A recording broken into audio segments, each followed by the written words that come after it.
আপনি কি জানেন মৃত ব্যক্তিরা কখন বুঝতে পারে যে তারা মারা গেছে? মৃত ব্যক্তিরা প্রথমে বুঝতে পারে না যে সে মারা গেছে।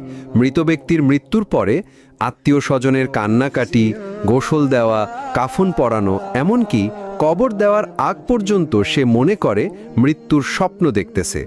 এমন অবস্থায় সে চিৎকার করে সাহায্যের জন্য বা তার স্বপ্ন ভাঙানোর জন্য। কিন্তু আফসোস, কেউ তার চিৎকার শুনতে পায় না। যখন সবাই তাকে দাফন করে চলে আসে, তখন মৃত ব্যক্তি একা হয়ে যায়। ঠিক তখনই মহান আল্লাহ তাআলা তার আত্মাকে পুনরায় তার দেহের মধ্যে ফিরিয়ে দেয়। প্রথমে মৃত ব্যক্তি এটি ভেবে নেয় যে হয়তো তার খারাপ স্বপ্ন শেষ হয়ে গেছে এবং সে ঘুম থেকে জেগে উঠেছে। তাই সে আল্লাহর কাছে কৃতজ্ঞতা প্রকাশ করে। এরপর সে তার শরীর স্পর্শ করতে থাকে, যা কিনা সবেমাত্র দাফন করা হয়েছে। তখন সে বলতে থাকে, আমার শার্ট কোথায়, আমার প্যান্ট কোথায়?